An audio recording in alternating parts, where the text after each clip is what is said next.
As I promised the nation, I said I would dedicate the last remaining months of my stay in the office of the president going after corrupt people. So that by the time na maminus-minus na, do not expect me to entirely clean as a pristine, clean bureaucracy. That is impossible and cannot really be achievable. Pero as we go along our way, marami na tayong talagang itong corruption. List of Philippine Drug Enforcement Agency, Pdea, personnel dismissed from service. Number 1 is Julius Navales, Director, Administrative Holding Office, Administrative of Human and Resource Service. Grave misconduct and conduct prejudicial to the best interest of the service. Dismissal. Ang sunod si Erwin Ogario, Director 3, Administrative Holding Office, Administrative and Human Resource Service. Grave misconduct for facilitating the release of a drug suspect and for not including 500 pieces of ecstasy in the inventory of the seized document or evidence. Ang sunod, Sherwin Herbert Manuel, Intelligence 4, grave misconduct, prejudicial to the best interest of the service, for facilitating the release of a drug suspect and for not including 500 pieces of ecstasy in the inventory of the seized evidence. Putulin ko muna dito. Alam ba ninyo kung bakit? Do you really know na hindi naman lahat. Nare-release sa police, minsan na na-dismiss doon sa fiscal's office, o minsan mismo sa korte. Alam mo, ang naglalaro dito, alam mo pera. I'm not saying that all of them. As a matter of fact, it would be safe to say na kukunti lang yan sila. Very few, but then they destroy the integrity of government itself. No, itong mga facilitating a drug suspect, hindi naman abogado itong putang ina. Hindi ka investigador. When you facilitate the release, it could only mean money. That is why basta may pera at saka yung nadispal ko, dapat talaga must be dismissed. Itong isa kasi, si Manuel, 1 year without pay. Pagdating sa Civil Service Commission, sabi ng Civil Service, paalisin mo yan. Tama yan. And I would like to congratulate. Using the it's just common sense. If you are there, bakit kita i-suspend putang? If you are bribing or you are in the take that you can be bribed, you should not be there in the service at all. Hindi ako pwede magsabi niyang i-suspend lang kasi gagawa ito ng gagawa. Sa those policemen, PNP, na ang mga kasalanan itong related sa drugs, pati itong pera, malversation, there's only one penalty there. They should not be in government. They should be out in the streets. Ngayon, alam ko wala itong mga trabaho. But these guys are really, lalo na yung tumanggap ng pera, nasanay sa corruption, alam na nila ang laro, gagawa itong mga paraan para mabubuhay. And the easiest way to earn money is to practice the trade of bribery and in the releases at alam na kung paano sinong lapitan. I'm just warning you. Basta itong grave misconduct, hindi ko, ang isa lang, pagdating doon, I will, if it's just, wag na kalimutan na ninyo, basta yung droga, tsaka bribery, kalimutan na ninyo yung suspension. Hindi ako maniwala dyan, paalisin kita. You know, lahat ng administrative cases sa Justice Department, sa Executive Department of Government, Executive, Judicial, pati Legislative. Dito ka sa akin. I am the last sa matumbok mo ako. Ang utos ko ngayon ito sa PAC is paalisin ito lahat. Yung lahat na ng suspended, i-modify ninyo. Hindi na maniwala yung may finality sa final and executory. Umalis kayo. Wala akong pakialam. Magdemanda ka. Kasi mo sabihin mo, tapos ka na hearing na yung kaso mo, at iyan lang ang penalty mo, 1 year suspension. Sabihin ko sa iyo, that's bullshit. You get out. Demanda ka. Mili ka kung saan ka gustong opisina magdemanda. Itong si Regan Silverio, Intelligence Officer, grave misconduct for extortion. Alam mo, basta may regulation, tandaan ninyo ito, taong bayan. Basta may regulation, if there is somebody given to regulate, to deny or approve or do something that would make it easy for him or easy for him to make money and to secure the release of suspected. Kasi kung hindi naman totoo, bakit magbayad? Huwag mo sabihin magpakulong kayo ng mga inosenteng tao. Kaya magsabi ka lang, drug lord, tapos patayin mo. Malaman ko na malaman.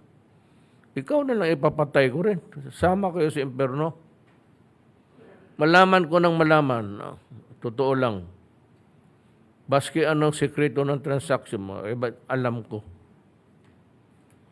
So, hindi mo matago yan. You think that ikaw intelligence officer, kayo mga intelligence officer, binabantayan rin kayo. Kasi duda man ako, baka mabili ka. Kung hindi ka mabili, mabuti. Kaya yung ninyo, umalis kayo. No, the problem is, pag wala na kayong trabaho, anong gawin ninyo? So, pasok kayo dyan sa mga transaksyon na ganun.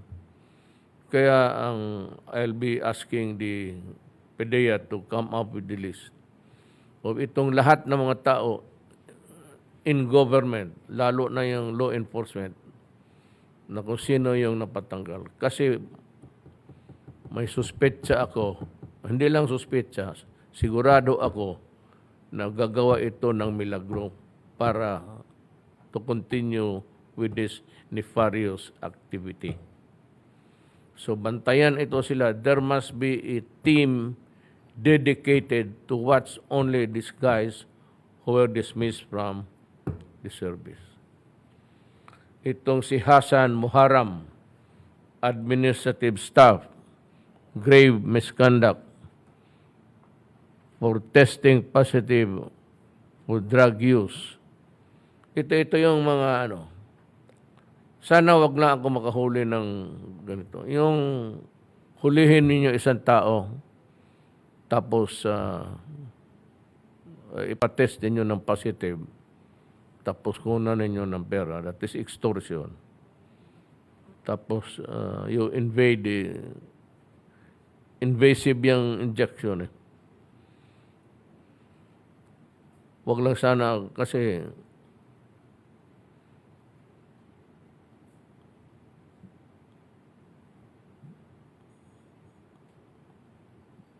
pag napaalis na kayo, bago kayo palisin, sabihin ko si, kay ano, sa Pdea na dalhin ka muna sa akin. Pabaonan kita ng, gusto ko martilyo eh. Ano, ginagawa ko martilyo minsan. Kasi kung martilyuhin mo yung kamay, magagano na, hindi na martilyo. Hindi yung bilog, yung nakaganon. Lahat ng minartilyo ko sa buhay ko, lahat totoo. Si Delpin Lorenzana, alam niya, he was assigned in the lahat minartilyo ko na mababait na ngayon. Kasi magsabi, ano ka? Ito, Mayor, bigyan mo lang ako pang bigas. Sabi ko, magandang buhay ka, nagliletse ka. Pabilihan mo ako ng martilyo na maganda. Papadala ko dito. Totoo. Magdemanda yan, hindi demanda. Human rights, idagdag mo yan doon sa idagdag mo yan doon sa itong human rights na itong komisyon. Nasabi naman yung places, tapos na.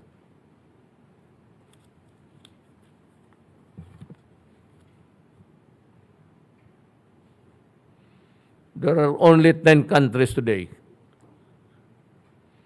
In fact, 75% of all vaccination, 75% ng lahat ng bakuna nakuha ng 10 countries, 10 lang. Yung 130, wala.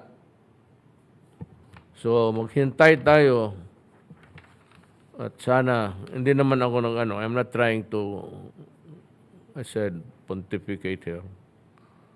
In the meantime, you just better follow government at liwasan yung mask. It can save you a lot of trouble and expense. Simple lang ito. Sa bagay yung mga hold-upper, hindi na masyado mahirapan, sanay na mga animal na ganito Ito lang. Tapos, wag naman yung gamitin ninyo, kita ko daan yung ninyo, nagsasalita ganun. Wala na. Na-inhale. Papasok sa hinga mo yung iba naman, ganun na. Ay, buhay. The problem is ito ganito. How do you solve the problem? Well, I leave it to the local chief executive, governor, mayor, barangay captain.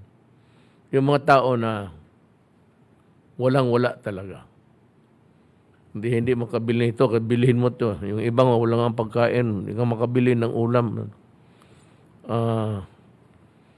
The provincial government and the municipal governments and the city governments, I require you to buy and give it for free. Kung ayaw ninyong gawin yan, ako ang magdala ng bakuna doon sa lugar ninyo. I will go to the city hall at ibigay ko yung ayaw mo magbili, ako ang mag-deliver. Ibigay mo sa mga tao. Ayaw mong gumastos, ako ang gagastos. So I hope that does not really happen. I hate to be pugnacious about it. Pag-away ka dyan, sana magkaintindihan na lang tayo na itong problema atin lahat. So ilang how many countries? Ilan pa lang ang meron? Again, 75%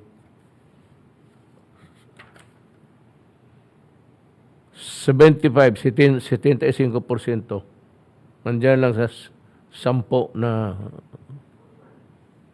Ang iba tayo, pati tayo wala. Canada nga na kapitbahay ng Amerika, nagdadamutan pa sila. Kino-corner talaga ng Amerika lahat ngayon. Kasi they have about 270 million people. Well, 332? Million, yes, sir. All the statistics, walang binasa ko kanina. So, 300, my God. Tapos, may booster pa. Aabot pa ito ng be very careful. Ako naman, I've been criticized. Tama kayo. Na ito si Duterte nagsasalita, hindi naman sinusunod. Tama kayo. Na hindi naman nagmamask. Tama kayo. Hindi ako hold upper na sanay magsalita nitong kaya tinatanggal ko. Now, I run the risk of baka ako dali rin. May vice president man. Siya na ang susunod. Wala tayong magawa. I cannot, even in the provinces, even when I was in Bicol yesterday. We distributed the financial tulong sa mga tao na tinamaan. I had a talk with the governor.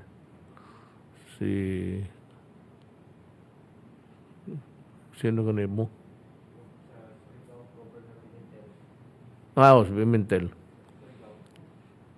Sa Surigao, not Bicol, Bicol in Surigao. Yun pala ang tinamaan ng husto. But there was really no thing about distraction. Well, there were, but it was because of the flooding. Na noon-una, yung climate change, medyo pa ako noon, parang ayaw ako maniwala. But ngayon, sobra talaga ang tubig na galing sa langit because of umiinit ho ang planeta. At even by a certain degree higher, we are in serious trouble. Kasi yung dagat to, mabilis na rin yung singaw na tubig. Kung akyat yung parang nag-init ka ng tubig, yung sumisingaw. The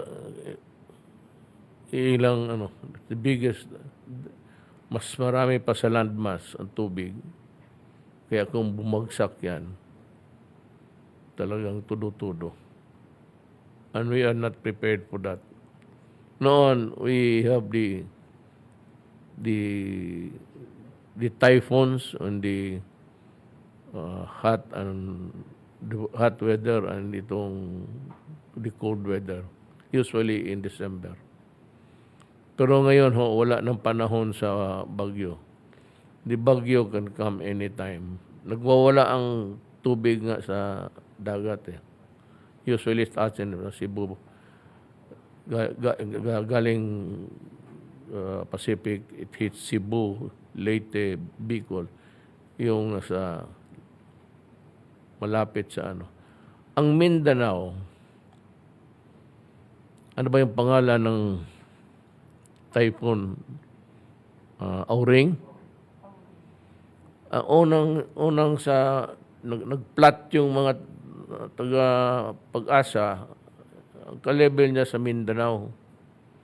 Tapos maya hinintay niya ng ilang oras, umakyat na, kaya tinamaan yung Surigao. Tapos papunta na sa